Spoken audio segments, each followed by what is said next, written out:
Oh, somebody wrote welcome, gents. So That was me. Oh, I was saying hi to there you go. Dizzy and Badass and Yeah. Racket. Dizzy, Badass, Racket. It's your new call sign, Mr. Spaulding. Racket. He doesn't even know that yet. Now he does. You have been dubbed Racket. Go forth and terrorize. All right. Oh, man, I haven't done any of that. All right. My pre-show stuff is lacking. Okay. Save. Comments. There we go. All right. I'm going to hit the numbers, and we're going to do the show start. Here we go. Let's rock it. Yeah.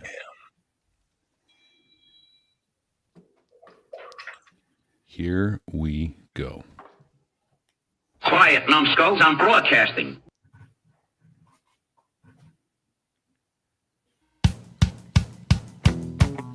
This here is a true story about crossing the pond at night in the world's smallest cockpit on the tanker through the weather.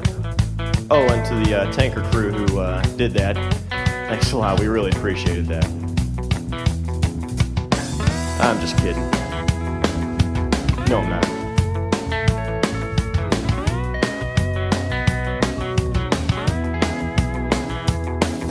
Well, there I was crossing the pond, and you could see that I wasn't exactly fond.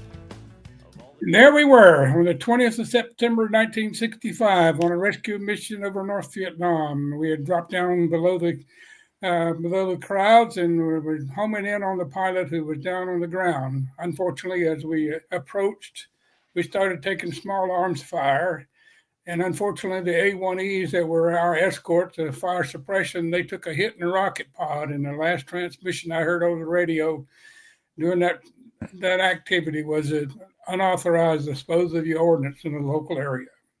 That's when I would think a pilot would have a bad radio and understand he had to do something else. But not only did he roll off to accommodate the rules, but his wingman went with him, and there we were standing there in the middle of a rescue, and no firepower to assist. And the next thing you know, that once they rolled out, then the whole world broke loose, and I might say, and we started taking hits. Fortunate for us, we were on the hillside, and they were shooting down from above us. And like I said, above us was the transmission, the rotor heads, and the blades of the helicopter, and they took most of the hits rather than us. And once it hit the fuel control, the airplane sputtered. And I'm here to report that the bamboo, the wooden blades on the H-43 rescue helicopter is no match for bamboo.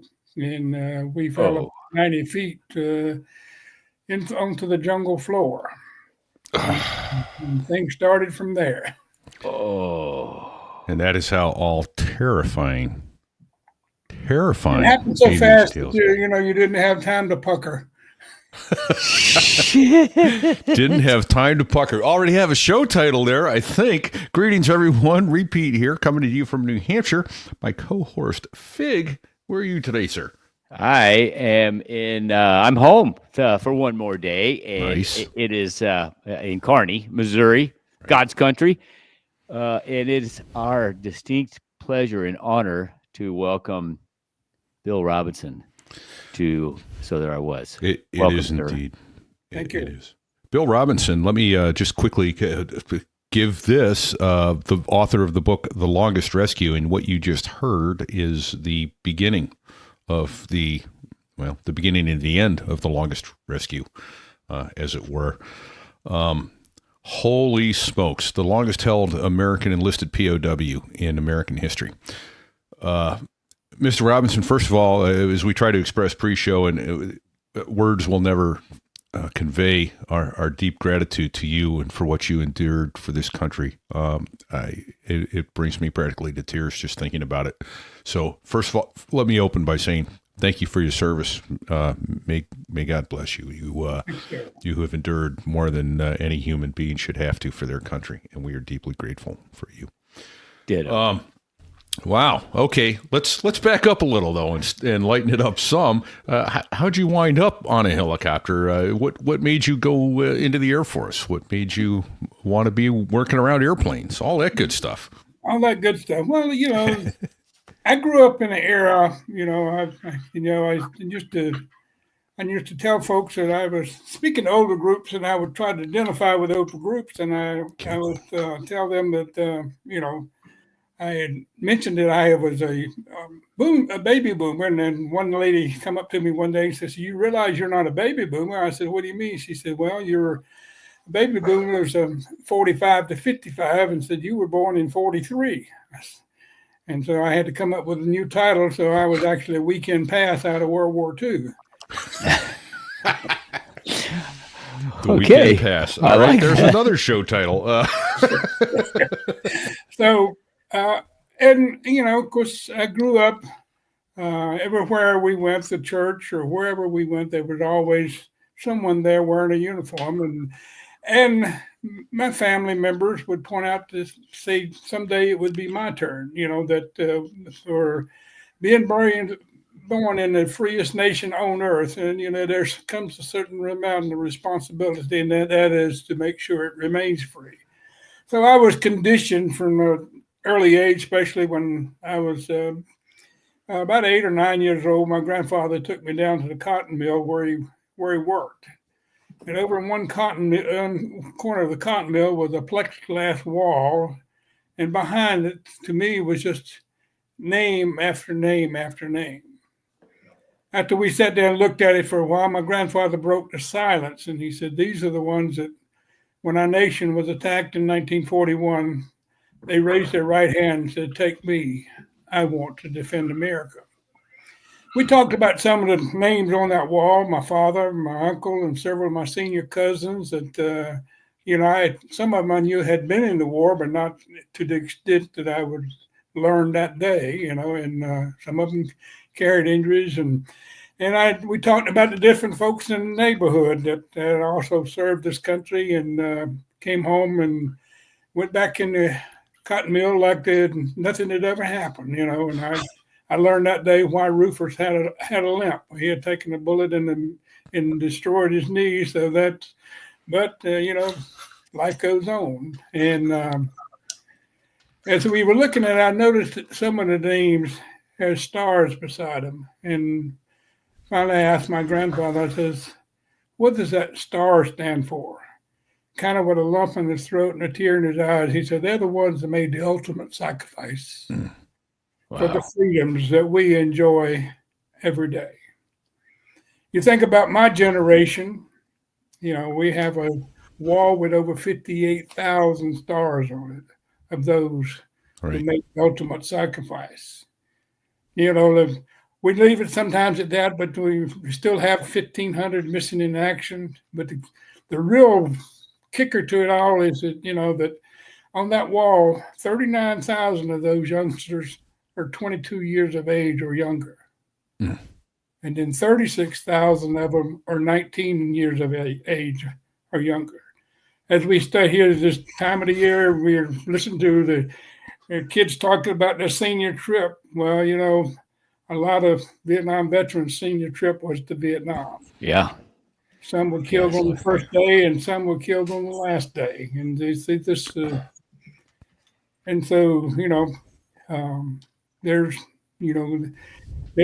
still a question is how many actually served in and out of the war, and sometimes I like to stick with this 7 million, with over 4 million serving in country or in areas of service to Vietnam, and so this an important thing.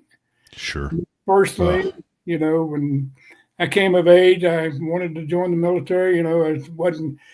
I didn't think I was college material at that particular point in my life, so I had to figure out a way to make a living. So, this was probably a good thing. And, of course, I was conditioned for it from the day one that this would be my responsibility, as I was an able-bodied 18-year-old. So the day I turned 18, I went down and signed up for the draft and went straight to the Air Force recruiter's office. I had talked to him before, but the only way I could get in at that particular point would have my father or someone in the family to sign for me, and I just didn't want to put that burden on anyone. So I waited till I was 18 to go down and sign my own papers and let it be at that. And of course, that's one of the things I learned, that I guess that all of us that served in the military, the first thing we learn is recruiters, weathermen, politicians, and used car salesmen that all graduated from the same school.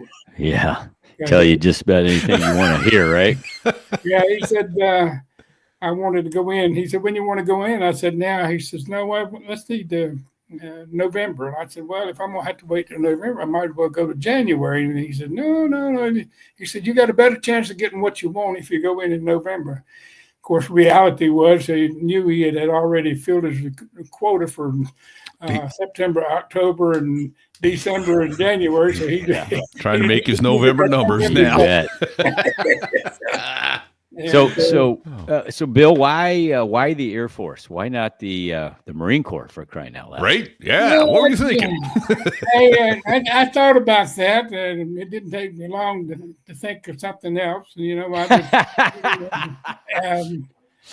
had. Okay, I almost spit my drink out over that. I saw that. I thought Repeat was going to shoot beer out of his nostrils. One of my favorite cousins was in the Marine Corps at the time, and he got out and taught school for about 2 years and had to go back in the Marine Corps to get his sanity back, and so. Oh boy! Most of my family went in the Navy. I lived near Newport News. Okay.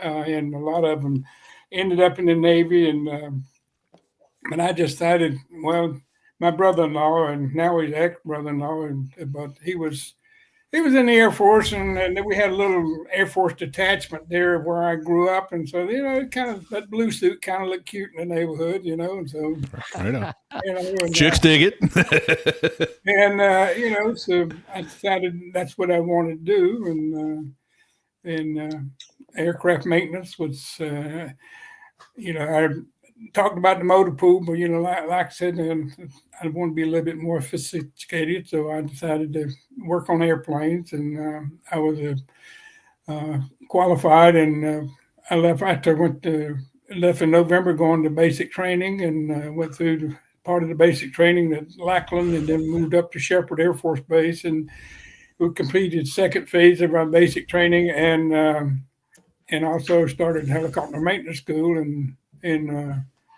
once I completed that, then they came in, and of course I'm sure you guys remember there was what we used to call a dream shoot, and so when they came in and said, where would you like to go? And I said, my brother-in-law had talked about Alaska so much, I thought that would be a great place to go, so I volunteered for Alaska.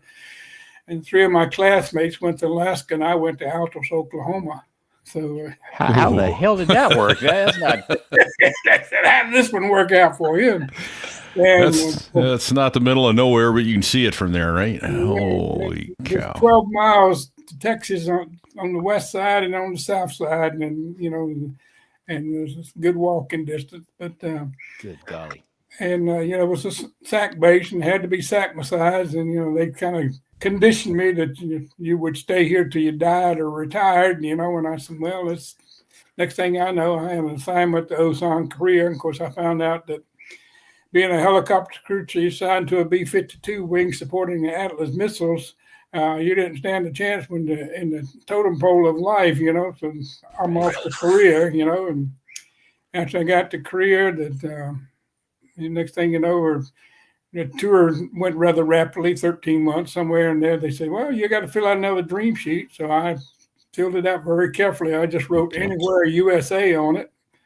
And lo and behold, next thing, before the ink was dry, I was in the chief's office and explaining to why my thing. And I told him, well, it didn't work out very well last time. And of course, he had to give me all the stuff that goes along with it. Well, you're coming off a remote tour. You got a 75% chance of getting the base you want, and you got a 85% chance of getting the state you want, and 95% chance of getting the area you want. So with his guiding hands, and I filled out my dream sheet, including Seymour Johnson in North Carolina, state of Florida, and Southeast as my recommendations. And so, meanwhile, he rotated back to the States, and my assignment came down in Grand Forks, North Dakota. So I knew the Air Force that I was doing real well in communicating at that particular point. And Well, that's just like the southeastern United States, except without all that heat and humidity. You know, it's That's almost in Canada, is it not? well, it's the only thing is a picket fence between there and the North Pole, and it sits right on the Canadian Right. US line. Oh man, And, holy cow! And so, and then when I arrived there, they said, "Did you get the word?" And I said, "What's the word?" And he said, "Well, our detachment is closing. You need to think about where you'd like to go from here." What? Well, at that point, I was ready to go to the house, but this thing called Southeast Asia started to pipe up on the internet. Like I said, we never even heard the word Vietnam. It was all Indochina. And So Bill, if I'm trying to do the math in my head here, so did you enlist in like about 1962 or That's fall of 61. Yeah, he turned 18, 43, 63. Yeah, I went in 61, November 61. I went in on the 22nd of November 1961. Month before I was born. And yeah, you're just a youngster, aren't you? Well, we're a generation behind you, and I've found it very interesting. Fig, I know you're in the same boat as me. The people you grew up around, there was all this service mentality. It was kind of expected that if you were healthy, you would go in the military. And then, of course, by the mid to late 70s, that started waning a lot. In fact, I seriously considered, I don't think I want to go in. And Hal Hawkins, God rest his soul, A7 driver in the Navy, I was at a winging party in Beeville, Texas, and Hal Hawkins said, "No, let me tell you something. Think about all the freedoms that you have in this country, and you need to pay that back." And I went, "Oh, crap." Oh. So, yeah. Oh, and then there's that. There's that, yeah. Oh, and there's that. But I find it so interesting that in today's day and age, like we went to a friend's baptism. It's been 20 years ago now. And there was me and one other guy there that had gone in the service. Everybody else, it's that whole mentality is gone. So I find it so interesting how, you grew up around that and you felt obligated, and I'm grateful you did. And I'm same time, I'm sorry you did, because spoiler alert, I know what he went through. No, I don't. I don't know what you went through. Let me rephrase that. We know how the story goes. We know how the story goes. How the story goes. No concept of what you went through, but we're getting there.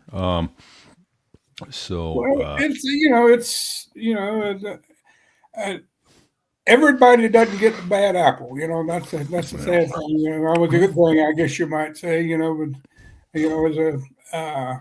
I have the opportunity now as I get older. I speak at the NCO Academy and the Airman Leadership School, and I have a lot of confidence in my youth of this nation that we don't ever get to see.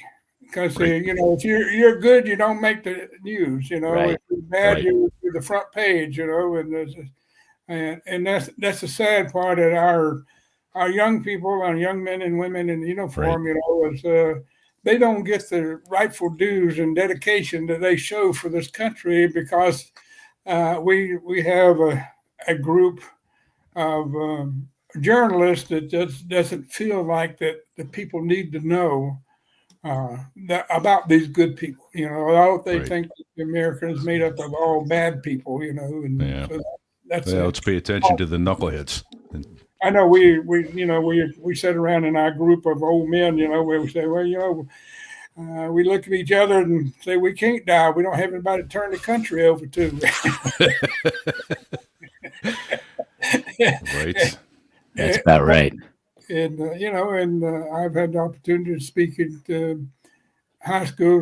One time I spoke at a high school ROTC, and they asked me, how long you want me to speak? He said, about 3 to 5 minutes. They don't have a very long attention span. Oh my gosh. Yeah. I said, with my Southern boy, I won't get much more out of my name.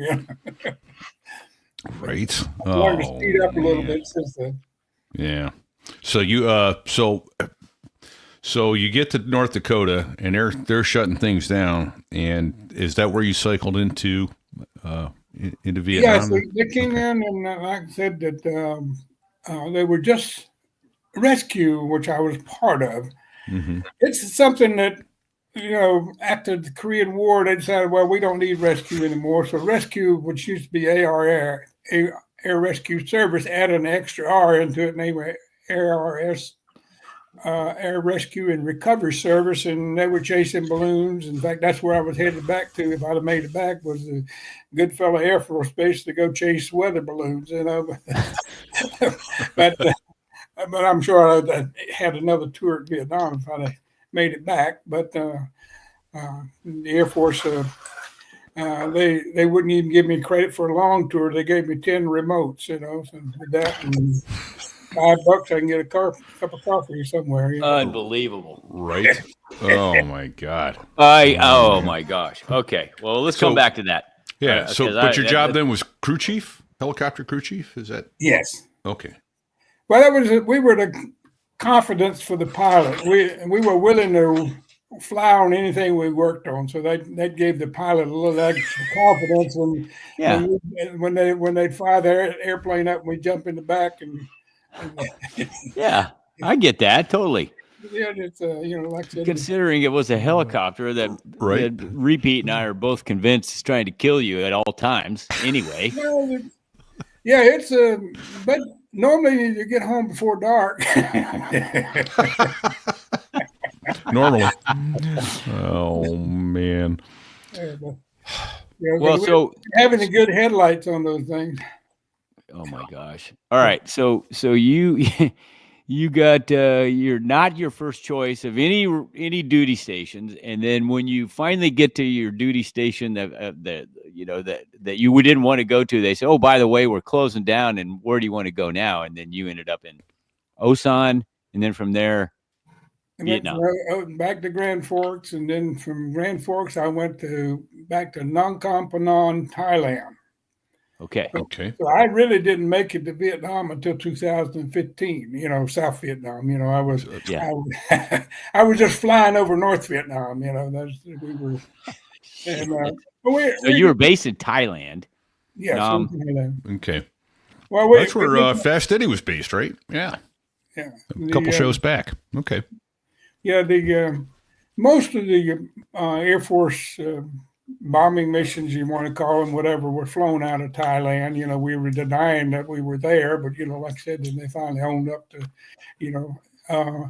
and so rescue, like I said, it had just kind of faded away after the Korean War, and so we really didn't have an airplane to go into combat with. We took what we call the H-43, which it's an LBR, stood for local base rescue. Probably in some of your filming years ago, you saw a helicopter running up and down the runway with a bottle hanging underneath it, and that was a fire suppression kit. And that was the main mission of this airplane: is that once an airplane run off the end of the runway, they could take that fire bottle, and with two firemen, they'd go in and get as close as to the airplane as safe, and then they'd put the fire bottle down, and they back up, put the two firemen on the ground, and go in and rescue. And the H-43 that's what it was really designed for. And we had to turn it into a combat model. And like I said, as most of you know, in the military, you always get the mission long before you get the equipment to do the job with. And so that is not it. That is it. That is it. H-30. Okay, so I have a picture of the H-30 43. Oh, 43. I thought you said 34. I'm dyslexic. Yeah. So we know what that is. That's a 43. There's HH-43. It looks like it looks like there's a window in the back there with a split tail. Yeah. So tell us about how that works. I don't see a tail rotor on that particular one. Is that between the tails somewhere? Kind of like an egg beater, just turned upside down, and then they mash with each other. And that window in the back, we just take it off for weight purposes, so we didn't have that. And okay. And it helped the lead get in faster and easier. Yeah, it was at 10,000 feet, it's pretty cool back there. Well, It worked I quite could. well. Well, did that helicopter have much of a useful load, Bill? I mean, it looks kind of small. It's a good load. Yeah, Okay. like I said, once you get into hot weather, no helicopter's got good load. Yeah. Right. And Well, I guess so. If you guys were, Oh. your main mission in flying out of Thailand was to rescue down pilots, so you're Right. probably rescuing one or two at the most at a time, right? normally one or two. Normally most of the time we are getting one. And fortunate for us, is like I said that.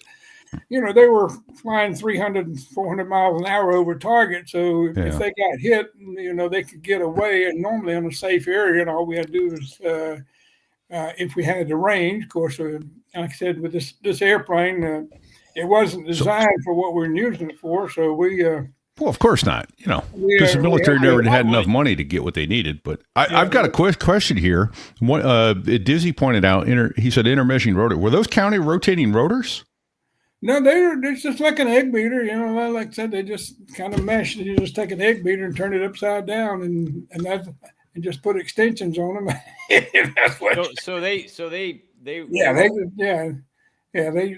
Oh, good Lord! Oh, that's even more terrifying. The control is that little. You see that little flap on behind the blade there. That controls the whole blade.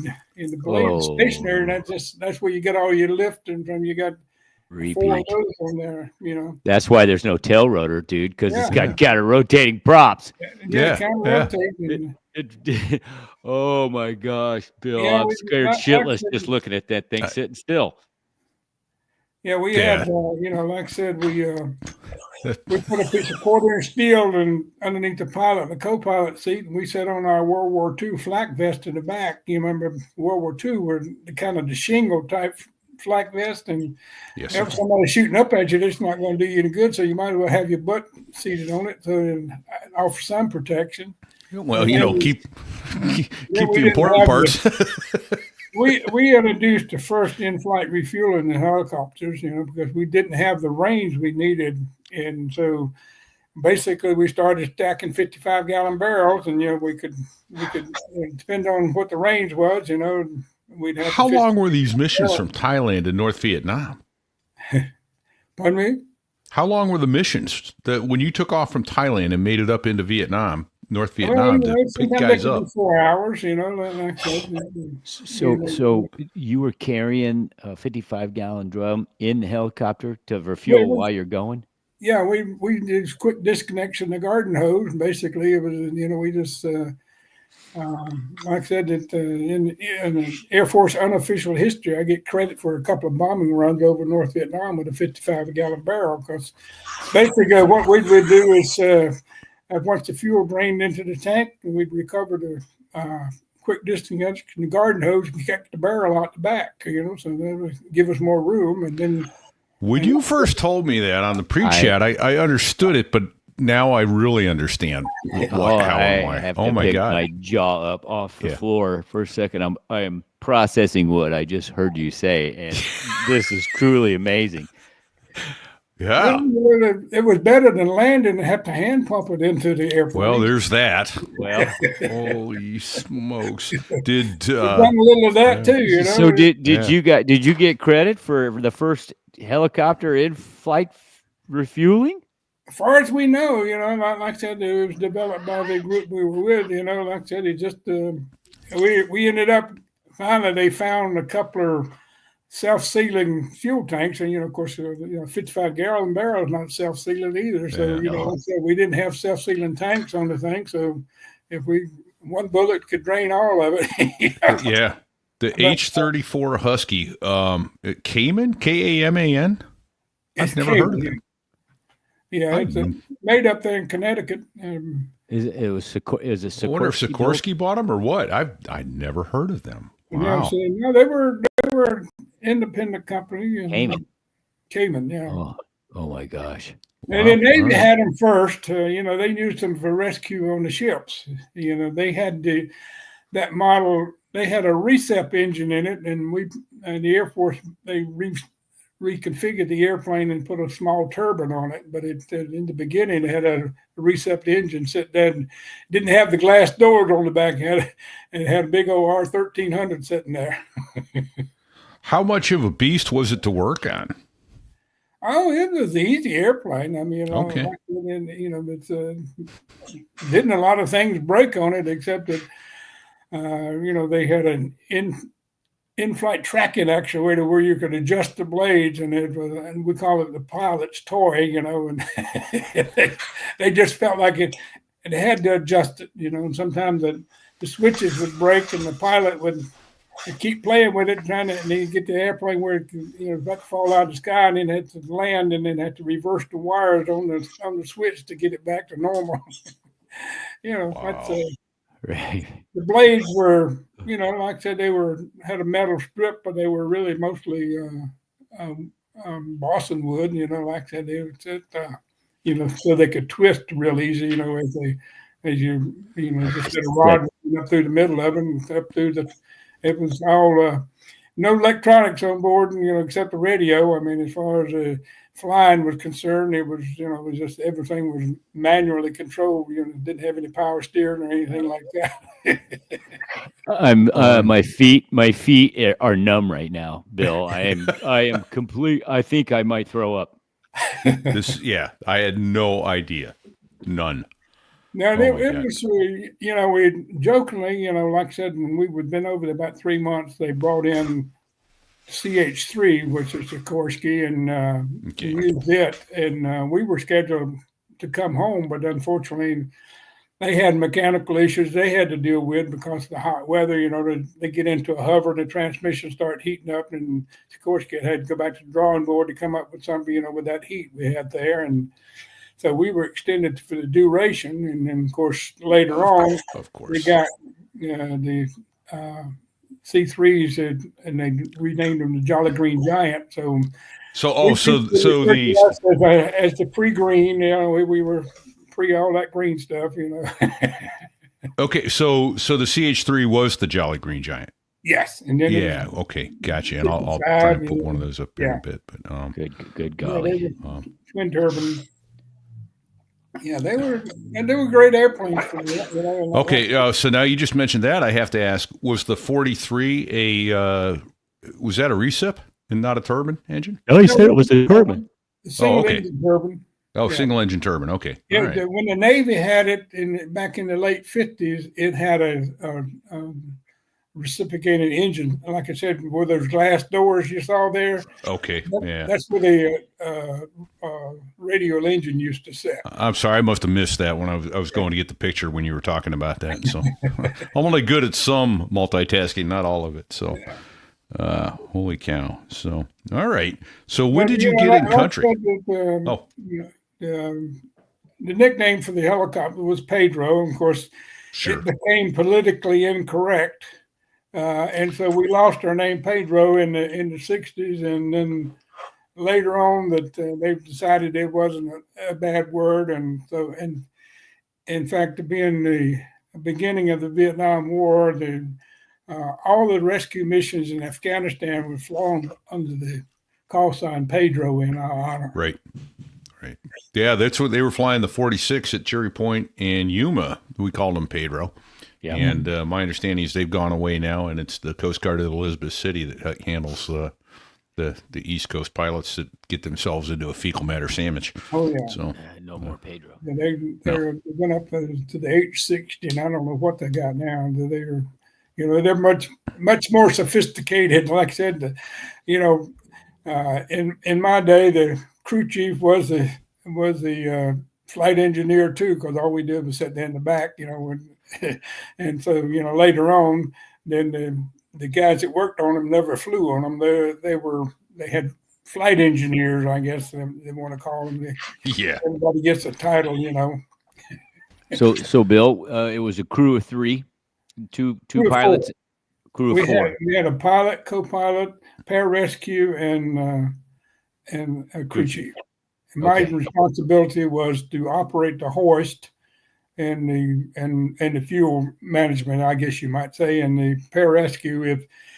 if we were picking up an injured pilot, we could actually put him on a harness and send him down and do a recovery that way, or he could attend to him once we got him in the airplane. So they were fortunate for us that most of the time the ones that we picked up were in good shape and didn't require anything but a cold beer and a dust off and go back to work. Well, so let's talk about that. So how many? I mean, you already told us, 4 hours, 4-hour mission to go to North Vietnam. So that's logistically hard. So you solve that with 55-gallon drum of fuel. How many downed aviators did you pick up?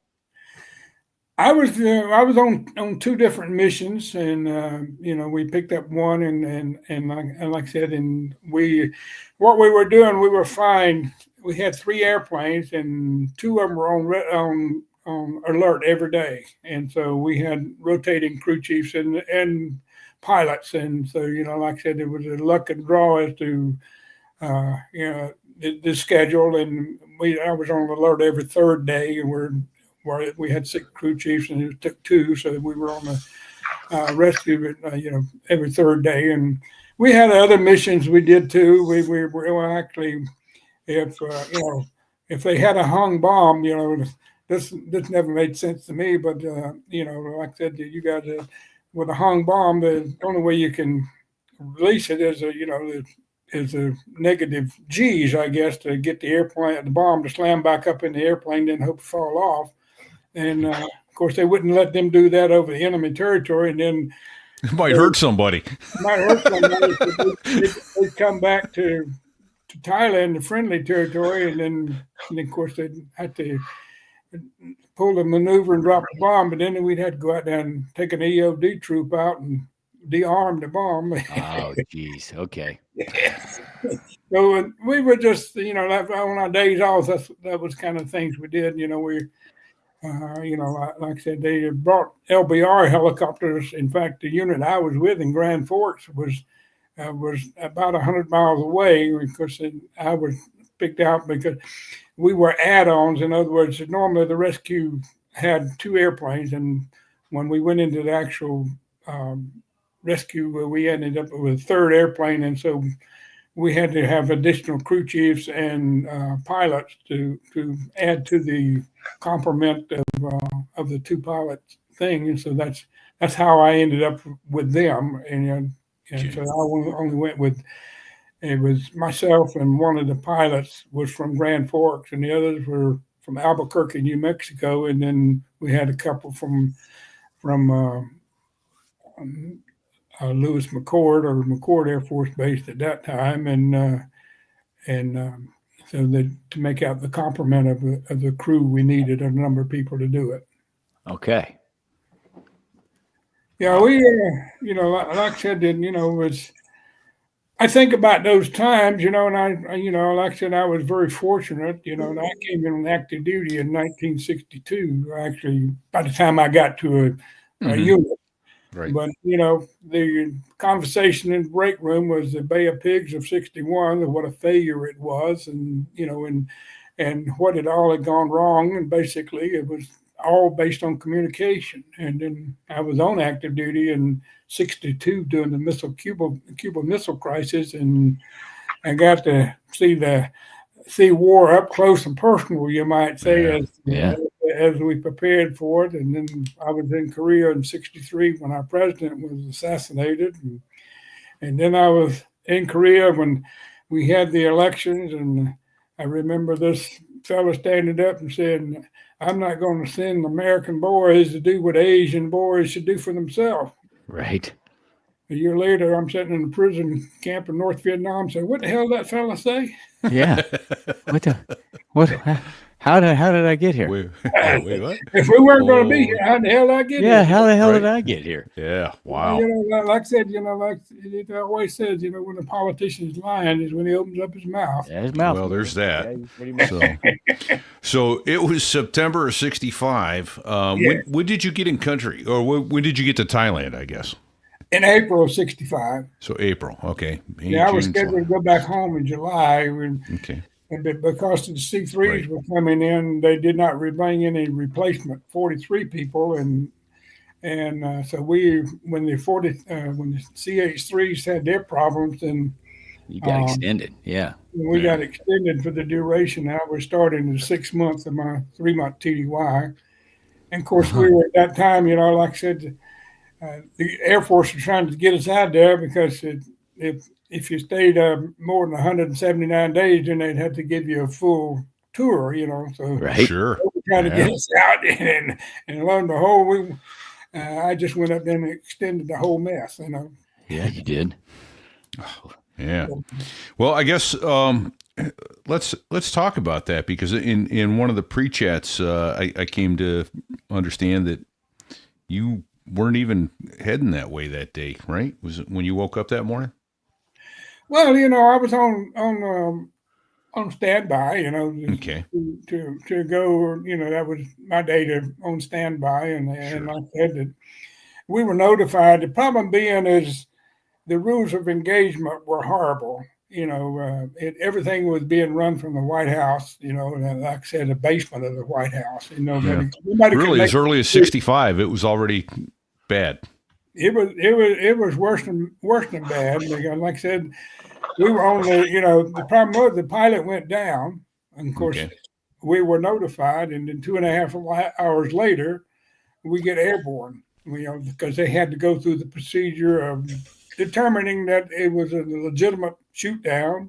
Then they had to establish contact with the pilot, and then they had to make sure that it wasn't Vietnamese on the other end of the radio, and it just snowballed from there. And like I said, and so the enemy had over a 2-hour head start on us as far as getting into the area, and then basically all they did is got into the area and waited for us to show up, knowing we were, and They set the ambush. Just all they had to do was wait. Right? and they just had to wait it out, And like I said, it didn't take very many brains in Washington. In fact, that's what a friend of mine said, that the Beltway is scattered with brains because you're not allowed to bring them inside. Yeah. And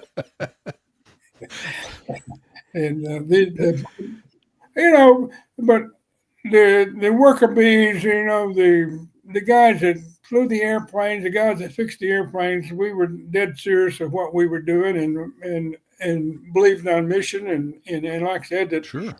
And we believed and still believe we could have ended the war in 3 months if they just told us go get it and get the hell and come home. But when like I say, when you got politicians running the war and then they can't agree on anything, and and like I said, it was just Yeah. I go back to what Ross Perot said in 1973. He said, "Don't commit the nation. If you don't commit the nation, don't commit the troops." Basically, and then nobody really ever. These are, I guess, what you might say, Korea and Vietnam are presidential wars. They want, Pretty difficult concept to get your head around, huh? Yeah, well, like I said, our sad thing that during the 50s and 60s is that we would support anybody that wasn't communist. Right. and not necessarily get the best leaders, and so these are the sad things that you run into, and Well, I think it was. I think Vietnam had eight different presidents in 3 years. South Vietnam, like 8 presidents in 3 years. So yeah, they were. It was just an ass clown circus. Oh yeah, to put it nice. When basically, like I said, we were shot down at that particular point, and of course, the rules of engagement, we had to get away from the airplane because they would come in and within 30 minutes and blow it up, so that nothing on board would fall in enemy hands. So we had to get a safe area, and of course, this was late in the afternoon. Hold on. Well, let's back up just a second, Bill. That's new news. All right. Okay. So not sleeping in the airplane tonight. No. So, get the hell out of Dodge. So you guys, I guess we were going to play Marine at that point. Run.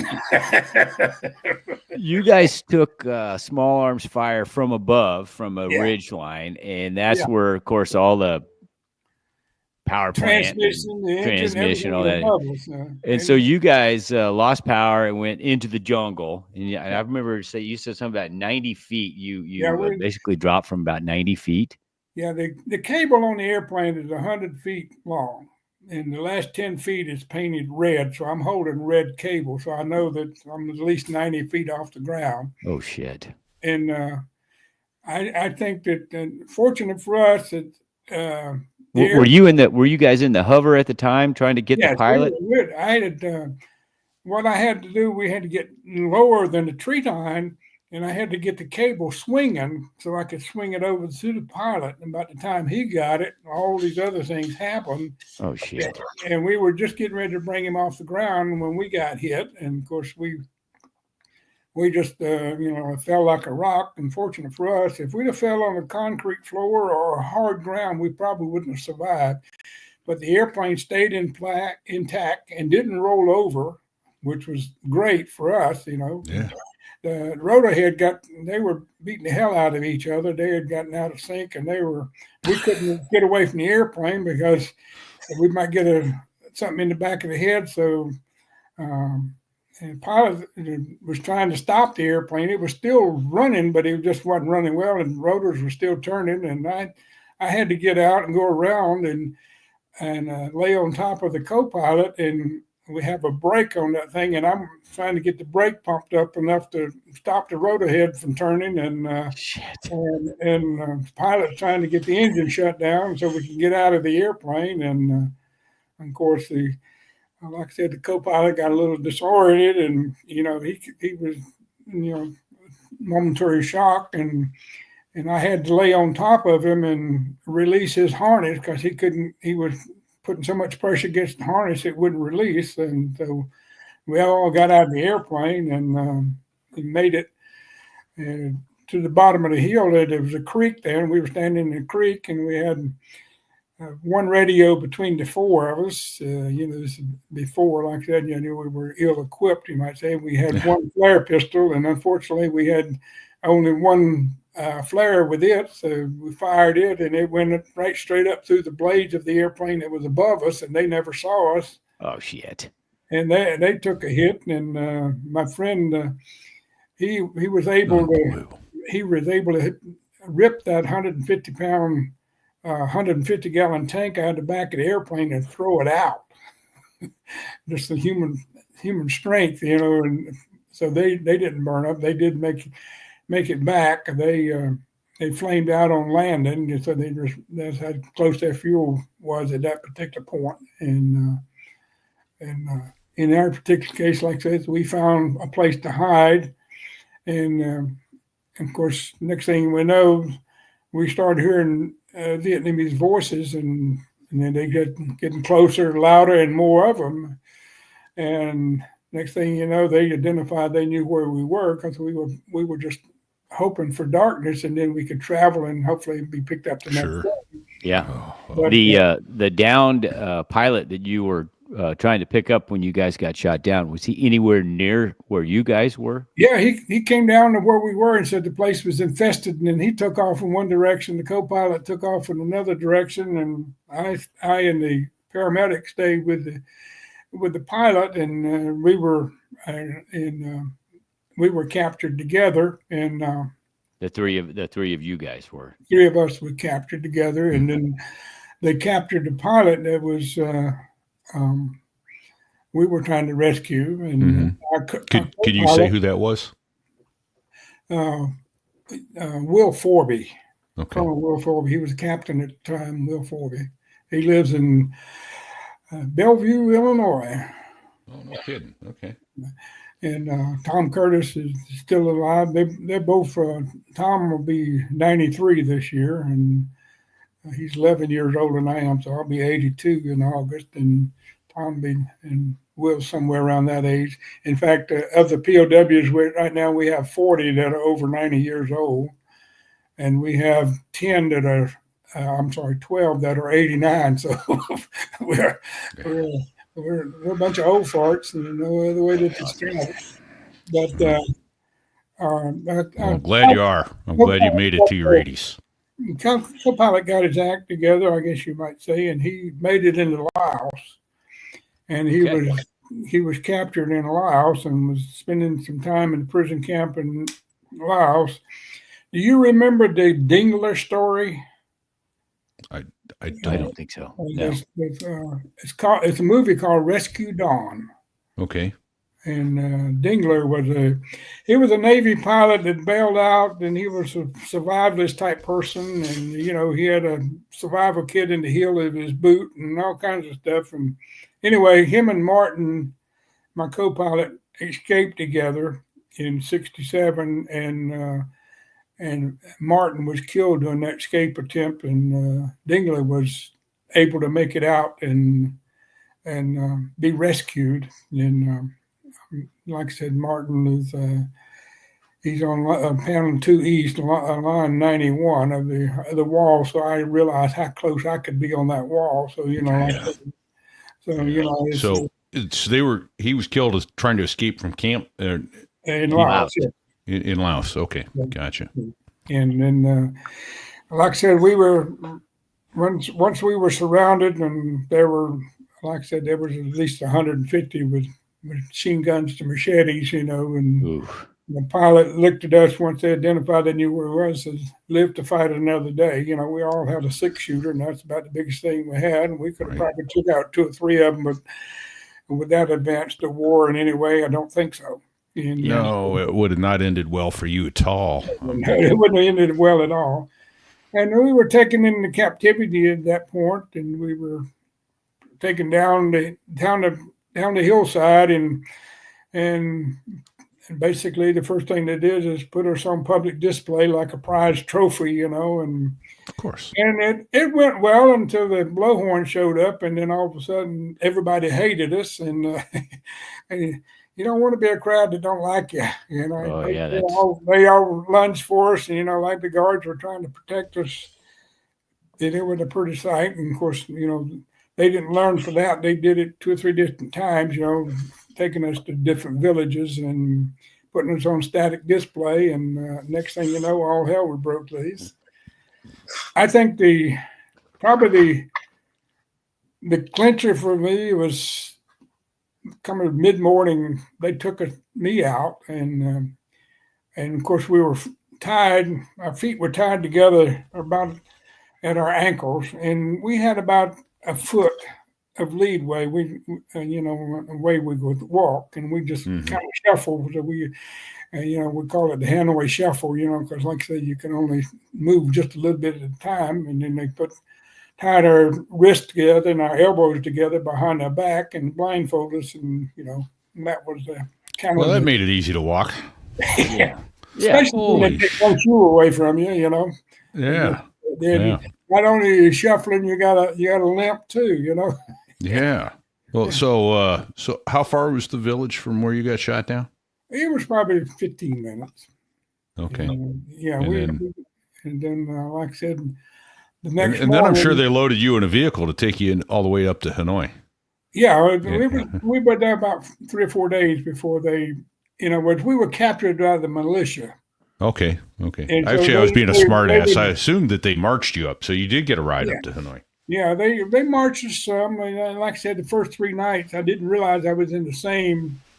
They just marched us all night long, and then bring us back to a different hooch in the same village. Of course. And then, like I said, when the rugged military got there, then we did some marching and some other. But to finish up on the thing that happened was they took me out and lined me up, and I could lean my head back and I could see the crowd had gathered. And then when they stopped me, I was looking down in a freshly dug grave. And, at that point, I thought my life was over. Yeah, I would think the same thing. Especially when someone started talking, and I could see from the shadows, the 2 guards that brought me out were standing behind me with their weapons pointed at the back of my head, and I'm looking down at a freshly dug grave, and I honestly thought, to this day, I do not know whether it was real or imaginary. But me at that particular time, it was real. Yeah. And and like I said, and all of a sudden, things changed, and the guard the two guards lowered their weapons and one under each armpit, lifted me back up and took me back to the makeshift cell. And I guess that was my turning point, that I knew I was going to survive. I said they had all the reasons in the world. They had the hole already dug, and the shovel sitting right there. All they had to do was just put one bullet in the back of my head and roll me over, and it'd been over. So at that point, I knew that I had divine intervention, and I believe from that point on that I was going to survive. And shortly after that, like I said, there's no nonsense. We were turned over to the regular military, and I got to experience 9 days on the road, and didn't even get to sing a song, But didn't get to play the license plate game or anything on the road trip, huh? None of the road trips, because you're normally blindfolded. The one thing that happened that again, the rules of engagement. Well, you could not shoot at a truck if it was off the road. If it was on the road, you could shoot at it. But if to pull it off the road, they couldn't shoot at it. But unfortunately, we got jumped by a couple of, I don't know whether 105s or F4s, but anyway, we got jumped, and the next thing you know, the Gatling gun went off, and of course, rather than pulling off the road and stopping the war, the Vietnamese bailed out of the truck and left us in the back of the truck. So I've got a question. I got a question. How fellas are not the best shot they think they are, because they scraped the truck 3 times and missed it. Well, that's good. But my question is, how friendly did that fire seem to you? Just, asking for a friend. Oh, my God. So you survived guys pointing a rifle at the back of your head, thinking you're going to be taken out now by our own guys. Unbelievable. Yeah. Creepy. Oh. Well, like I said, we experienced that, and then, of course, nobody drove around in Vietnam with headlights on, because they didn't need them, because God got furnished all the light they want, because they didn't have any lights on poles. Right. And of course, like I said, that we were. Somebody, I guess one of the 130s had dropped a flare and lit up the whole neighborhood. So we were hiding in the bushes, but we were still in the road. And next thing you know, somebody plowed into the back of us, and never did get his insurance card or anything. It's a miracle that you survived the road car trip. crashes in the friendly fire. I mean, friendly fire. Then somebody. Then I guess the next thing that happened was that we had bombed all the bridges, so they had to take us across the river in a boat. Ford the river. So okay, in a boat. All right. That's a tough experience, is laying in the bottom of a boat with your feet and hands tied together, and in the night crossing the water. And you knew damn well that you'd be the last one they tried to rescue. Right. Yeah, Don't rock this boat. Right. Oh, man, did any of them speak English? We ran into a couple that spoke English, but most of them did not. And one of the things over the years, they didn't carry on conversations in front of us, because they didn't want us to pick up the language. So, they were very difficult about the language. Okay. So once we got to the Hanoi proper, and the guard, we were in the back of a truck, and he pulled our blindfolds off and pointed up to the 25-foot high walls there at the Hanoi Hilton, the Constantino Y, and the broken glass that scattered the top, and he said home, and of course, home to me was, for any guy in Southeast Asia, San Francisco, so yeah.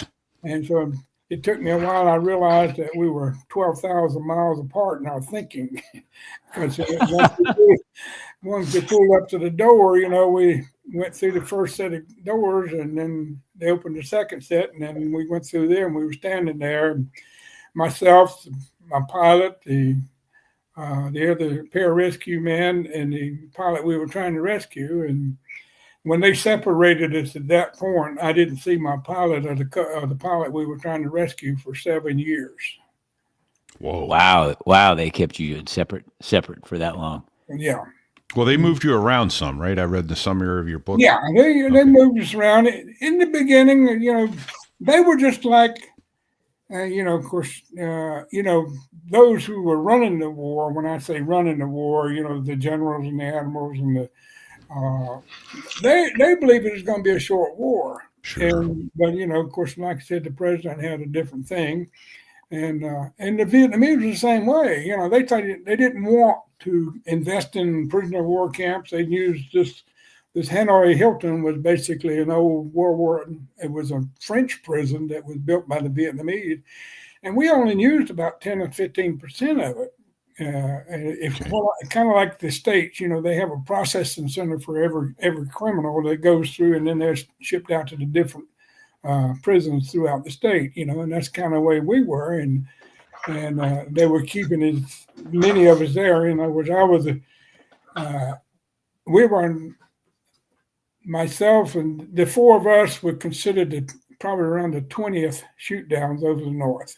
Which Everett Alvarez was the first guy shot down over the north in he was shot down in August of '64, and then we had, like I said, that by the end of '65 there was only 62 prisoners of war in North Vietnam. Now we don't know how many were in South Vietnam. Okay, and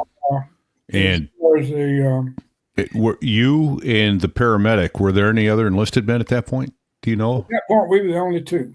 Okay.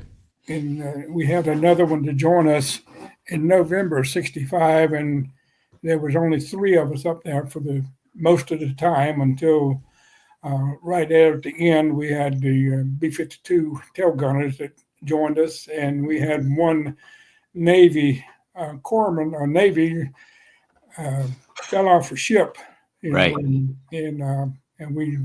he had poor navigation skills. He thought he was swimming in the San Francisco harbor, and he ended up swimming into Haiphong and got captured and was with us for about a year and a half. And he came home, and he had memorized all the names and that existed at that time. He had memorized about 500 names. It turned out that over 300 of them were good names. And he had put him in a rhythm with old MacDonald had a farm, and that's how he memorized those names. And when he came back, and he was the only one that was given direct order if you have the opportunity to go home to take it. And so he took that opportunity to go home at the blessing of the senior ranking officers. And no kidding. As a result of that, releasing those names, over 300 families got to learn that their loved one was still alive. And so these were. Yeah, I knew that story. That's pretty awesome. Yeah. And, this is the thing when we all thought it was going to be a short war, and the most important thing was to memorize names so that that if we released, we could ask about him and make sure that everyone was in or accounted for. Yeah, Colonel Thompson was the longest held prisoner of war. He was captured on the 26th of March, 1974 or 64, and released on the 16th of March, 1974 or 73. He spent 10 days shy of 9 years in captivity in South Vietnam. Wow. And we don't know how many were prisoners of war in South Vietnam because, some of them were captured and they were executed later, and some of them were executed on the spot. And so there's no true number of prisoners of war that of the 1,500 still missing in action, and most of them are in South Vietnam, but that were actual prisoners of war that were executed later. Right. I do know of one that was executed, and as far as the North is concerned, we lost about 125 in the prison camp, and the official release number was 561, and later on, the number got up to almost 800 because we went back and picked up everybody who had been captured and escaped and et cetera and all those things. Okay. And so, but right now we just reached a halfway point number of prisoners of war is basically right now is it's only 300 of us still alive. So we're very fortunate. Of course, the oldest guy captured in Vietnam was born in 1915, and the youngest guy that was captured in Vietnam was born in 1952. So those kids are just turning 73 this year. Right? Is that crazy? Those kids. How about that? Right. Yeah. Wow. Just Yeah. wow. Bill, did you go to SEER school or have any kind of training preparing you for being a prisoner of war? I just went on OJT, on the job training. Yeah. Well, I'm fortunate I was surrounded. I am sorry to laugh at that. Holy shit. Well, we had a 5-minute tough. class in basic training, where they gave us a gas mask and then come by and rip the gas mask off. And Sure. that was the extent of the serious training I had. And I didn't volunteer for the course after I got back either. I don't know why you could have given the course. You could have given the course of instruction when you got. Right? Well, Holy shit. A lot of guys did get involved in afterwards. We rewrote the rules, as far as the war is concerned and thought processes involved. Yeah. But no, like I said, I was very fortunate. I only spent about between 6 and 8 months in solitary confinement, not all of it at one time, where some guys spent as much as 4 years, especially our senior ranking officers. Okay. Yeah, Well, so why was that? Because they were senior, you think they were held separate or in solitary? well, if they could have, they would have kept us all in solitary. Okay. When I would, I was in solitary, semi-solitary for 5 years. Either maybe one, and then we eventually got 3 of us together. But it was a while before we were in large groups. And like I said, they didn't, they didn't intend, to build a prison camp and Right. actually, Right. and so we were over and. And when Robert McNamara in '66, I think he was the thing that was the saddest to me is when he said that he announced to the world that the prisoners of war were expendable, and we kind of laughed at the dumbass. Anybody could create an Etzel and still make money, He's Wow. and he. Basically, he had to come out and clarify it. Of course, like I said, our families were pretty upset when your You think? the leadership of your nation declares your son, your brother, your husband, your father as expendable, and he had to come out and clarify. Well, he was just trying to get the pressure off of us so the Vietnamese didn't think we were of any value and wouldn't bother us. Okay. That makes complete that actually sense kind of to me. makes some sense, but If they're no value, why keep them? Just, well, I get that, but in other words, he didn't want him using them as leverage against it. I mean, it's flawed thinking. There's no doubt about it. But I see the logic he was trying to use, and horrible as it was, especially for the families. Well, he God. wanted all the military he was going to save $10 million by making all the military wear the same belt buckle. Yeah, because he's that fucking smart. Yeah. So, as long as we're on some of the political figures of the time there, were you introduced to Jane Fonda at any point? Or did you not see her? I played her in a part in a play that we put on in the prison camp, but I'm didn't actually get to meet her. One of my roommates did. One of my roommates, I won't mention his name. His mother came over with Jane Fonda, and he was released a couple of months before we were, and he went home with Jane Fonda, and I don't know if he went to her house or not, but anyway. Whoa. But I give him credit. He did go back and he contacted all the people that he had lived with and let them know our status, and we greatly appreciated it. we didn't disagree with him leaving, except that he should have left with his mouth closed to the open, and that caused a lot of disappointment. It's You bet. you got a free ticket out there, just keep your mouth shut. Keep the faith. You've got to keep the faith. Oh my God. Well, so you mentioned status, and so there's a story that Racket mentioned to me. You were healthy throughout, right? Except for one little shape. Incident. Yeah, I had I came down with appendicitis, and lucky I was living with two paramedics, and they instantly diagnosed me as being having appendicitis, and and of course the Vietnamese are it's kind of like, I hate to use the word redneck, but some people don't care about their animals, and so they don't pay any attention to the animals until they quit eating.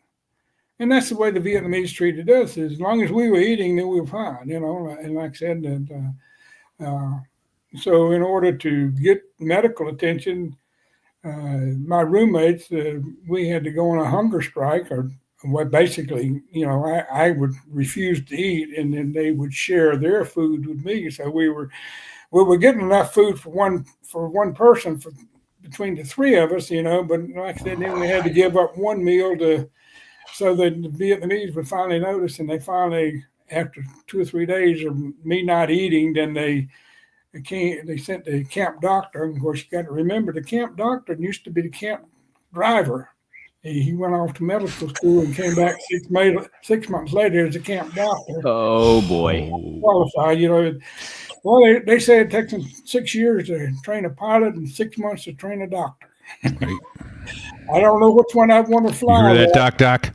He's watching. How to fly? I probably would want to fly with him. I really don't want a guy that only got 6 months training to operate on me either, Right. But like I said, they took me in, and they diagnosed and said, "Yeah, you have appendicitis.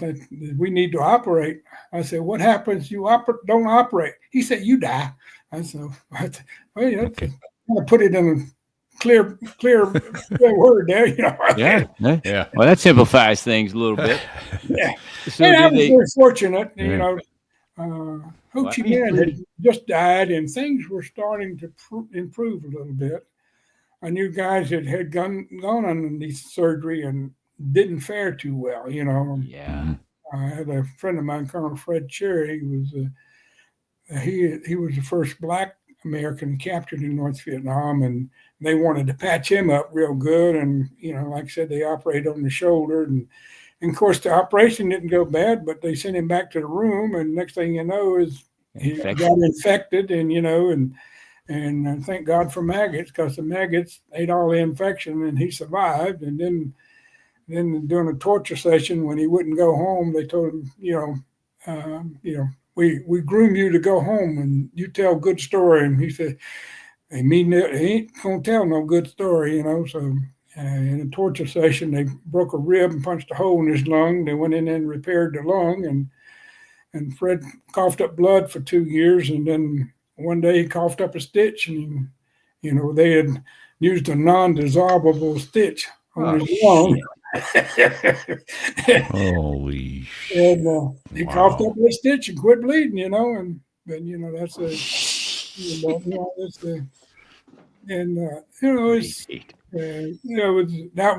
was the problem with most of they got some fairly decent. I don't want to say it's perfect, but it was life saving, and then they throw them back in there. We're in the filth pit, and like I said, and next thing you know, they got infections and things like that, Well, Bill, what was an average day like for you when you weren't in solitary confinement? Well, you would think about a good day. I would think that in a cold day, like I said, if they brought they gave a cup and a half of water a day, and that was if they brought the water over and as soon as it hit the pot, they give it to you and handed you a cigarette and a light, and you sit there and can sip warm water and smoke a cigarette. That was the start of a good day. But the next day they'd come in and they'd put the water out there and let it stay out there until it got cold, and then they'd come in and give you your water, and then they'd hand you the cigarettes, and then they'd give us 3 cigarettes a day, and then they wouldn't give you a light. So now you got three cigarettes, cold water, and not a good day. Happy day. Oh, Shit. holy You shiz. know, it just depends. You know, like I said, and sometimes they bring the food, and you could see the heat rising off of it, and you say, all excited you're going to get a warm meal, which was a bowl of soup and a side dish of another green of some sort, like I said. And then you sit there and you see all the heat leave, and then next thing you know, they use buffalo meat, for the juice, you might say, and then you see this fine layer of lard, you might say. Oh, water, congealing. it's just and sometimes they gave us the bread or rice. Sometimes the bread, you get bread, it was nice and warm, but just and next time you get it, and that's how you could tell an old guy from a new guy, because you could when you weren't able to communicate with him, like I said, a new guy, he looked like he was on a treasure hunt, because he'd tear his bread all to pieces, and find Fred, that little fella we used to have in our bread. And we never bothered this, old Fred was always dead. It only bothered us when we found half of Fred. Oh man. Well, so you talked about communicating, I asked you about the tap code. You said, yeah, you were using the tap code, and I want to ask about that. That was actually a pretty funny story at that point. But how did you learn the tap code, since you hadn't gone to SEER school? Well, they weren't even teaching it in the SEER school. Smitty Harris. No, Roy got into prison camp. Smitty Harrison has a book out on it, and Smitty lives down there. I refer to him as the other famous guy from Tupelo, Mississippi. And Okay. Smitty, he said he had no reason. He said it was brought up at the tail end of a class in SEER school, and next thing you know, he said, I stood over and he said, I talked to that master sergeant that was teaching the class, and we went over that, and he said it was some reason I needed to know this, and he said, and he brought it into the prison camp. He was the second shoot down over north, actually the third, I think, but he brought it into the prison camp, and basically all it was you take the alphabet and drop the K out of it and use a C in the place of the K and square it up to a block of 25, and then and top to bottom, left to right. The first time I learned it, I learned it left to right, top to bottom. And the U.S. Constitution doesn't come out very pleasant. I'm going to have to look that up, I'm afraid. But luckily, when I moved from the Hanoi Hilton to the zoo, that my pilot was behind me, and he recognized what he was doing, and so he tapped it back to me and said, it's top to bottom, left to right, rather than left to right, top to bottom. So I got it straightened out. And yeah, and that was Zulak, the prison called Zulak, right? Or Chulak? I think it was. Yeah, we just called it the zoo because the Vietnamese, they brought in a few animals, and scattered around. We had chickens and we had one donkey and a couple other animals running. It was an old French film studio. Like I said, they had all this old film in there, and they had a swimming pool out there in the middle, and they had dumped all the film in the swimming pool. And of course, the Vietnamese,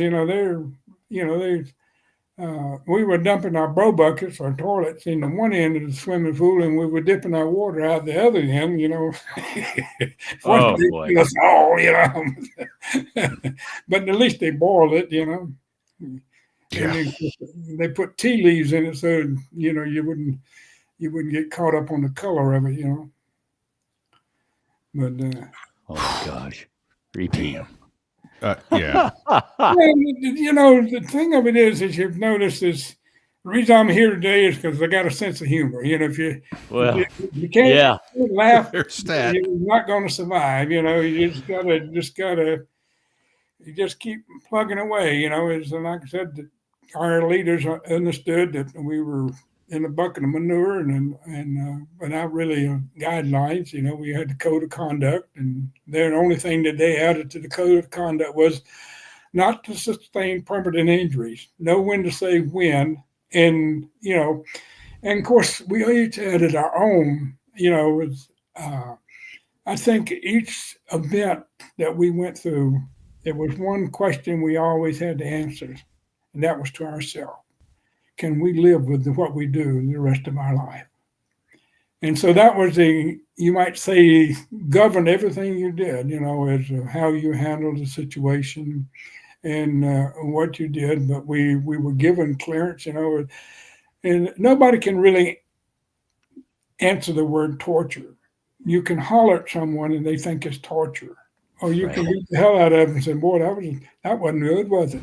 So I mean, so people just, so once we kind of defined it as once they lifted a hand to you, then you had defeated them because they wanted you to give it to them willfully. And so once they had to beat it out of you, and then it was up to you and how far you'd take that.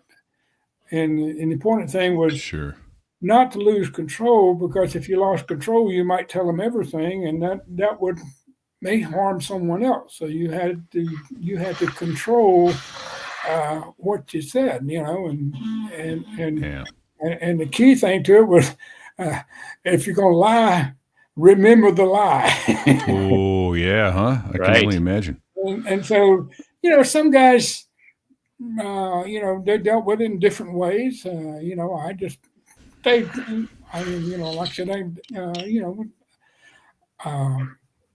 I stayed close to what I would say was the truth, or to something I could remember, and some people just took up a friend's identity, and we had some guys that told the Vietnamese they were single, and all of a sudden they said, oh, well, I guess you don't want this picture of your wife and kids, and so these kind of to deal with it, and like I said, the good part about the first part of the war, the first couple of years, all these guys had been flying together for 7 or 8, 9, 10 years, and all of a sudden they knew each other, and that created a little bit of problem because some of them didn't like each other before they got there. They're buddies now. now I'm stuck in the room with him. Son of a bad word. Oh man. I don't know how to ask this one, because I'm thinking the Vietnamese probably had much less of a sense of humor than the Germans. Now that's going to be saying something. We had a family friend who was a POW in World War II, and he said that they used to play, and again, you spent more time, it sounds like, in solitary, or at least as separated as possible. He said, but they would sit there and write letters home and play cards in complete blackness to screw with the Germans. Did you guys kind of screw with them without letting them know they were being screwed with? Or did anything like that ever happen, or no? We had similar things, they like I said, they're very rigid, they went from 6 to 10, and 10 to 2 was quiet time, and 2 to 4, and then things like that. But the weekends, Sundays was a completely day off, and we used to play run, guard, run, and they did have a minimum shift on board, and the word report was bow cow, and somebody would holla bow cow and knowing where the guard was, because we, like I said that, and we get the guards running, and things like that, and God bless you.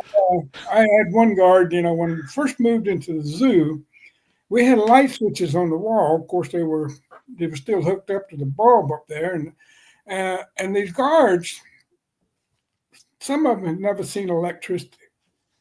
And I learned the word "dit." The guard came one day. He was very fascinated. He said "dit," and I'm looking around. I'm trying to figure out what the hell he's talking about. He pointing to the light up in the thing. He said "dit," and finally I figured out. And so I went over and I hit the light switch, and the light came on.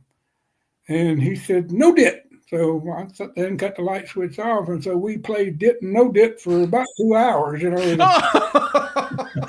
He was just totally fascinated at how I could touch a switch on the wall and the light up in the ceiling would come on. Wow. So he'd come by and say "dit," and you'd turn it on? Yeah, when he come by and say "dit," I'd turn it on. Hell, if he won't play that, that's. And, okay. And now, folks, you've learned the Vietnamese word of the day. No dit. Wow. So I'm guessing he was, or they were all were any particularly decent to you, and some that you knew when you saw them that things were going to go badly? One thing to remember about the guards, they had been directly affected by the war. Sure. Okay. Such as the loss of a loved one, a wife or a mother or a son or somebody. Right. And so they came into the prison camp with a natural hate for us. Mm-hmm. That they built a barrier with that. And it took us a while to convince them we were human, and we, me personally was not responsible for their losses. And that was the kind of thing, and with the difficulties we went through, and then of course they forbid them to carry on much of a conversation with us. Mm-hmm. And they had some English speakers, and sometimes they try to trap us. They'd put an English speaker in a prison camp, and he'd never speak English, but he would just stand around like just a regular old dumbass guard and just listen to us talk, and report back. And Sure. and we were surprised when that happened. But Interesting. like I said, they did a good job. These were not professionally trained. Like I said, I went back in '95 and I met with one of the guards that had been in prison camp. He was a decent guard, and he never caused me any problems. And, he just did his job and I did mine. And there were some, and like I said, I would have lunch with, and there's others I could take a blue tarp and just disassemble them on, and Right on. All right. Yeah. Yeah. So I mean, Okay. it just depended on. We had one guard we call Moses. We used to steal cigarettes from him. He knew we were stealing cigarettes. And like I said, you steal a couple extras from him, because he put a whole pack in there, and you steal a couple extras, then he might give you an extra one. You felt bad for stealing. Hey, didn't you know smoking's bad for you? Come on. Well, Pass the time, right? I Anything didn't to smoke, pass the time. like I said, that once they've given us 3 a day, and then they upped it to 6 a day, I think I finally quit smoking, like I said. And, of course, they had good tobacco. It wasn't going to kill you, like I said, it was swept right up on the It floor. was the real tobacco, not the kind that had the chemicals in it. And there's not a chemical compound that we get in here. See, I'm from North Carolina, so I'm a tobacco believer, and tobacco has not killed anyone. It's the chemicals that's killing us. Just ask Kennedy. He's figuring out all the chemicals that we're putting in food and everything else is killing Right us. on. The food ain't killing us. Yeah. Oh man. So interesting. Yeah. So that's what I was gonna ask. Were there any guards? And so it sounds like some of them were human. Yes. Yeah. Some of them So are that's a very good human, thing. and some of them, like I said, that Like I said, that I'll tell a funny story. I don't know if it makes a group or not, but I mentioned that donkey the other day. Mm-hmm. In the earlier conversation, and the guard out there we call Zero was standing out there, and Zero, the old donkey was, I guess he was sitting there pounding his thing up against his chest, and Zero, he pulled his out and looked at his and looked at that donkey's and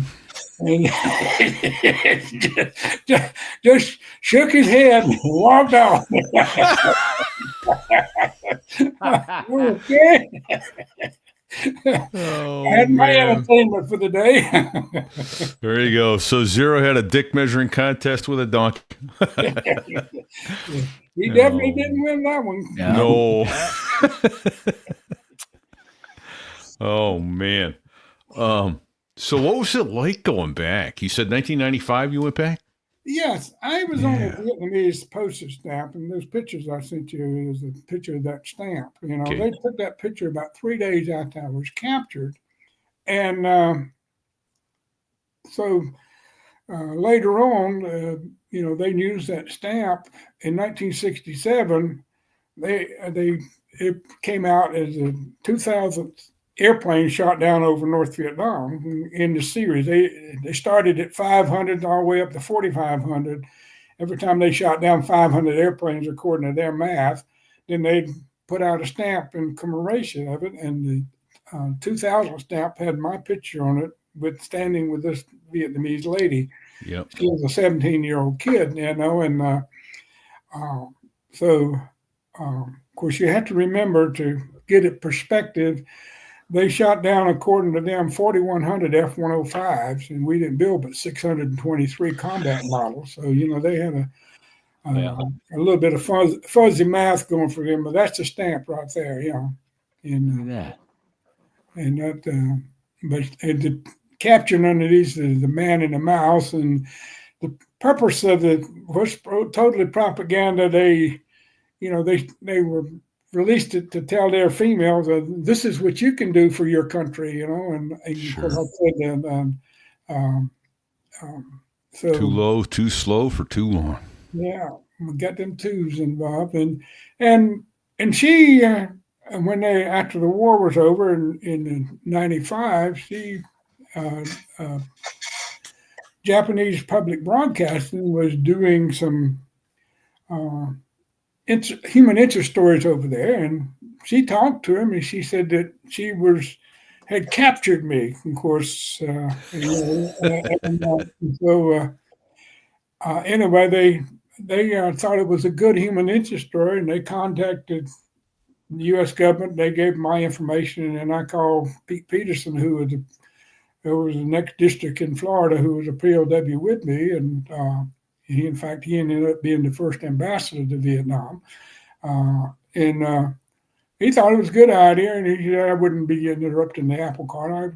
He always concerned trying to do the right thing, and he encouraged me to accept it. And then her story was I was heavily armed airman walking down a Vietnamese road, and I ran upon her, and she reminded me of my sister, so rather than shoot her, I surrendered to her, and I said, no, it wasn't quite like that. I said, I knew there were female in the capturing party, and I said, but she had 150 friends with her that had everything from machine guns to machetes. And we almost didn't make the trip over that, but they decided, said, well, that's the way it was. In fact, I was in Gulfport, Mississippi, and I showed that a young man, he was retired. And I said, how long you been retired? He said, 3 months. He said, did the show that bad? I said, yeah. He said, anyway, we got to talking. He had been an attaché in North Vietnam. And so anyway, I showed him that stamp, and he went and called his wife up there and showed it to her. And she said, I know you. I study you in history. I know you, and she was all excited. You know how they can get excited, and she just rattling up there. She took that picture to the back room and showed it to some of the South Vietnamese, and it went over their head. They didn't have a clue what she was talking about. Too funny. So, and that's the picture that's the cover of your book, The Longest Rescue, right? Yeah. So, Yeah, that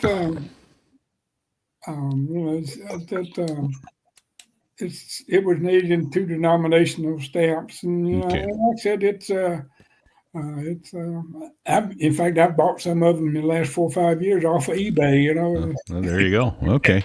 Well, so I don't want to jump too far ahead, but at what point did you realize you might be actually getting to go home? And let me back up a little bit and preview, or I don't know how I want to say it, but we had another Jen on the show, and I told you about this on the pre-chat, that was a friend of ours flying Harriers, and he was like, I don't even deserve to be in the same room with you guys who did it. And to which it was responded, you did it the same way we did. You just, nobody knows. There's no crystal ball. You do it one step at a time, one day at a time. That's how you get through this. At what point did you begin to have hope that things might be concluding and you would actually get to go home and reunite? And then if you talk a little bit about what that process was like and how much it was good and bad. Back in '68, we had a glimpse of hope when President Johnson announced the stopping of the bombing of North Vietnam. We thought, well, but as time drew on, the Vietnamese changed no expression.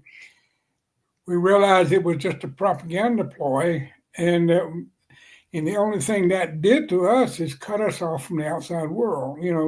Up to that point, God bless new shoot downs, because they come in just like I did, dumb and dirt. But like I said, when you start picking the brains, they'd remembered something, and our standard motto at that time, it can't last 3 more months. We'll be out of here before Christmas. So that was kind of our battle cry. We'd hang in there for 3 months and then we'll go home.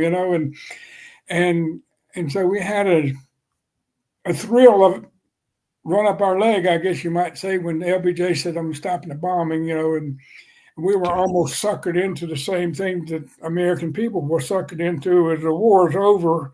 And it's just a matter of clearing up things. And then we realized the war wasn't over, because as a result of that, we were cut off from the outside world. And we were, at that particular point, we became completely expendable. And what I mean by that is that, Johnson didn't care a damn about us. He never asked about our well-being, never completed us in any of the conversations that were going on. All he was interested in was getting Humpty Dumpty elected, and that was the thing. And they sat there for 8 months and talked about what kind of table they were going to set out to end the war. Right, the shape of the table for the negotiations. We ended up with an oval table in the middle of the room with 2 round tables, with North Vietnam and the United States sitting at the big table, and Viet Cong and the South Vietnamese sitting at the little round tables in the corner. And that's what they accomplished. And wow. The thing that really, I guess, triggered us to re-energize our hope is the day after President Nixon was elected, they were out there digging foxholes, because President Nixon had made it very clear that he was coming. And of course, unfortunately, we were having to read between the lines, because we went 3 years without any communication with the outside world, except for one good thing is that the International Red Cross had been, because the Vietnamese would not honor the Geneva Convention, they would not get involved in the POW issue at all. They wouldn't send care packages or anything, what they had to involve. The Vietnamese wouldn't let them involve the prison camps. And of course, the American Red Cross did send partials over there to us, but once they found them on dead North Vietnamese in South Vietnam, then they quit sending packages over, which we never got any of. Yeah. And then they allowed our families to send us a little care package, and that's how we found out Neil Armstrong had walked on the moon. Was in the year, you guys maybe are old enough to remember when we went to a restaurant. They have little sugar packs and the condiments on the table, and on the back side was a little bit of American history. and you could. No kidding. Okay. And this is what we had, and that's how we found out Neil Armstrong was walked on the moon with a sugar pack that was sent in one of the care packages that we received. Wow. No kidding. How about that? Yeah, and so up to that point, we had read something about Russia had talked about the importance of all the stuff they had put on the moon so they could send back information, and that we almost figured it out, and then we got confirmation from that little sugar pack. And these packages, they were a lifeline, and letters, they started improving. In fact, one of the pictures I sent you today was Colonel Bud Day, and anyway, Bud had written a letter to Dory. He said, "I hope you're not feeding that damn donkey anymore." And Dory wrote back to him and said, "The donkey died."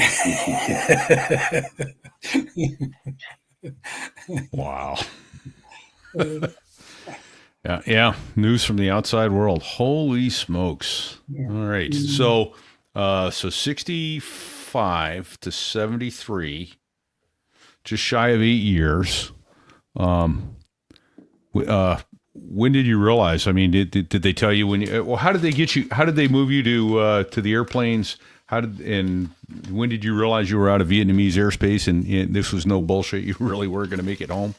Well, the first thing that happened was, like I said, we'd been labeled expendable by Johnson administration. And then a group of generals and admirals, they got together and talked about the prison camps. One of them was Sante, like I had been to. I was in what we call the Bry Patch, but Sante was the Zach prison camp.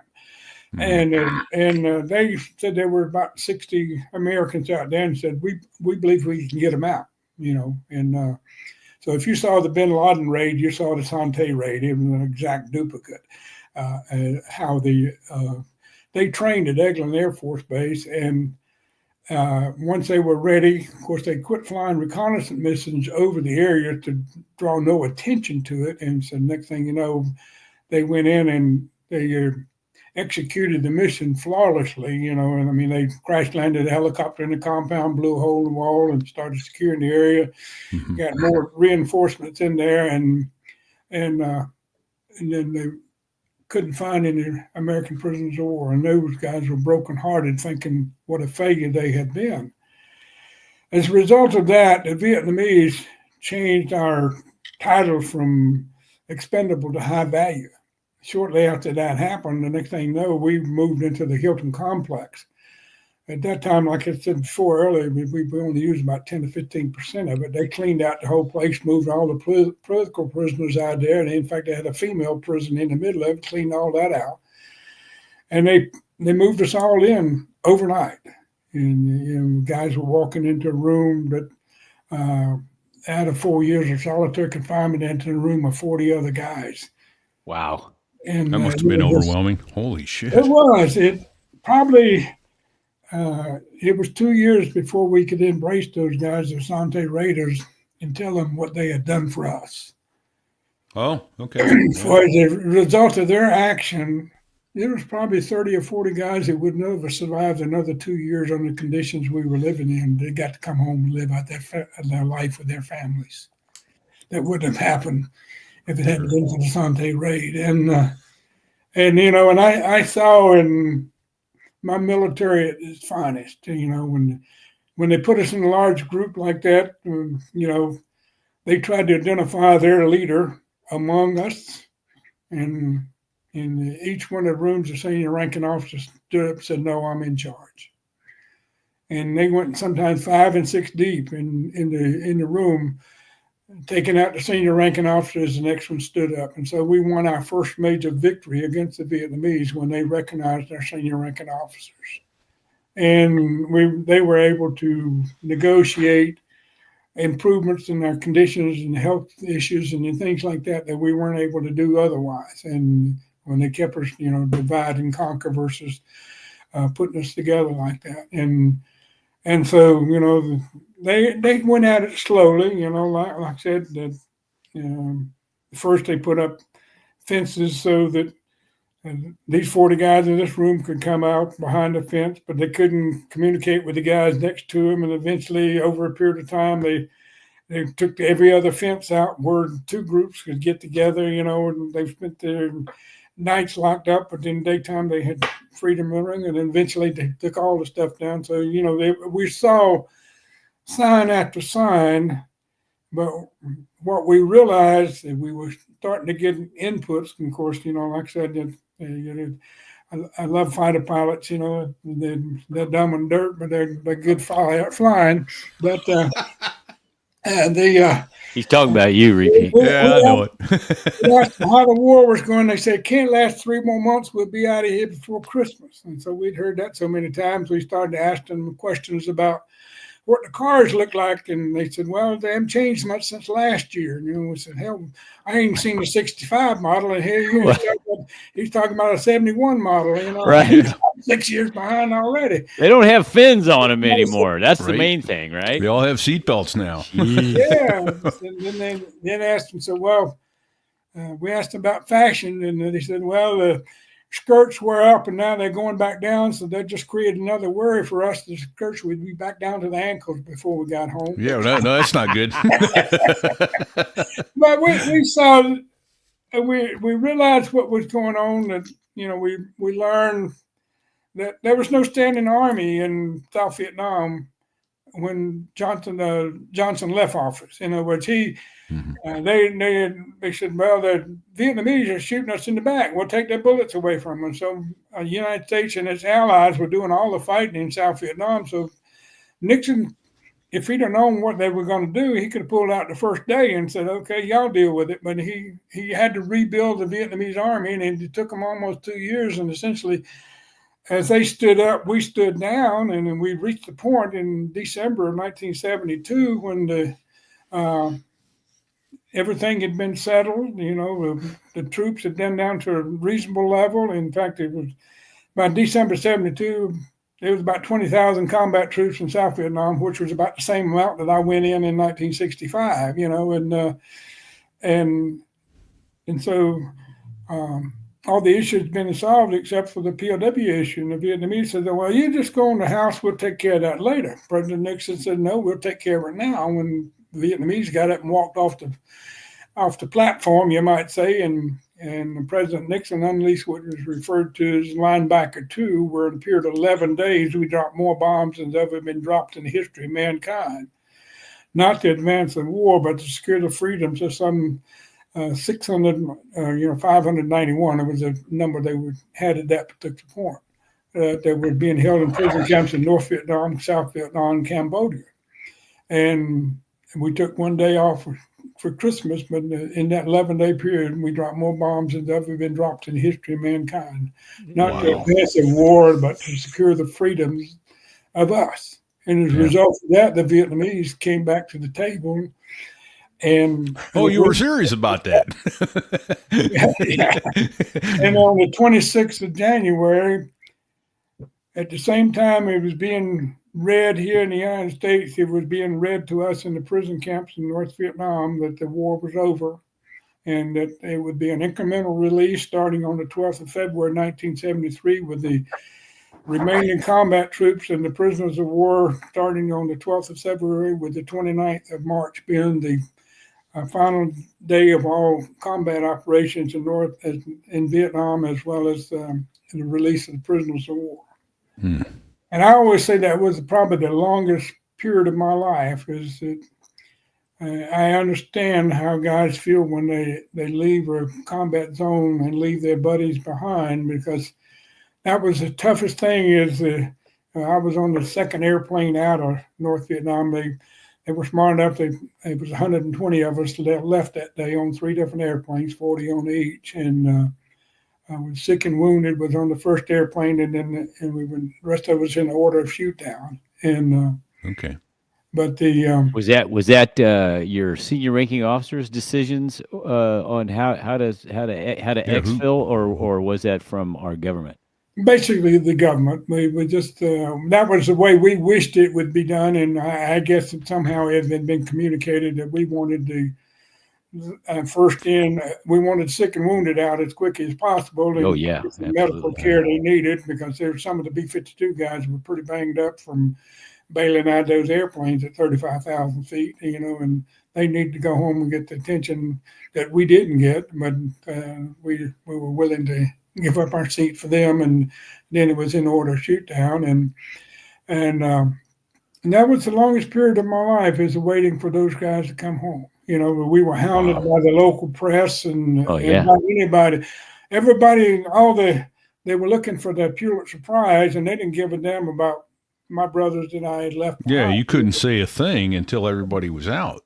And we stuck to it too, and they called us everything but assholes. I think they did that anyway, but Well, there's that. We were more concerned about them getting out than them getting their Pulitzer Prize, and so the Vietnamese, it went so well and got so well. The Vietnamese, they went in and they grabbed 20 guys and said, "Come with us," and those guys said, "We're not in line." They said. And they refused to leave the prison camp because they did not want to go out of order. And they had to send the State Department man in there to say, "Shut your ass up and follow him. Don't screw this up. We're going to get 20 of you, And so those guys came out unwillingly, but they came because they didn't want to interrupt. And so the Vietnamese got a little bit, they were always, want to get that little bit of limelight, and they released 20 guys, and they were brought back unbeknownst to anybody, and so, Okay. So how awesome did the Air Force treat you when you got back? Well, I mean, so did they say, "We missed you. Welcome back, Bill. Here's all your back pay. Here's all your promotions. And we want you to take 30 days off and then tell us what you want to do." That was the dream. Yeah. That didn't happen, did it? So what was that like? They set you up in the queue with all the ladies and free beer and. Hold on. During World War II, all prisoners of war were promoted one rank and froze for the duration. But between World War II and Vietnam, it was changed for the officers, but wasn't changed for the enlisted guys. And so the enlisted guys promoted one rank and then froze for the duration.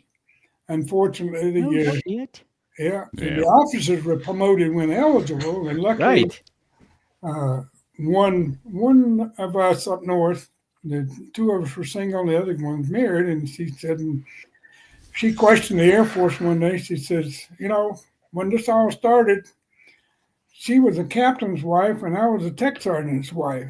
Now she's a lieutenant colonel's wife, and now my husband's still a tech sergeant. And so why is this? And they said, "No, that's the rules of the road." And of course, she went public and got us promoted.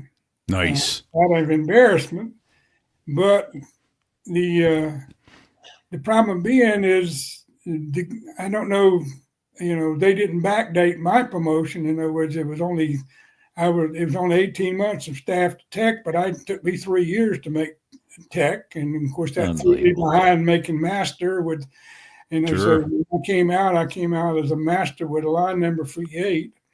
But if I'd have been promoted like the officers were, then I'd come out as an E8 with a line number for E9. Yeah.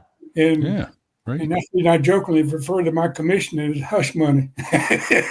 There you go.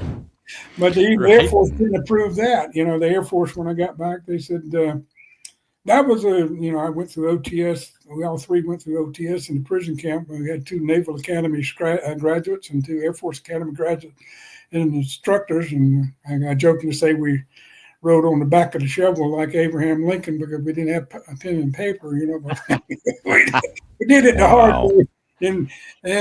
But the Air Force is possibly not going to happen.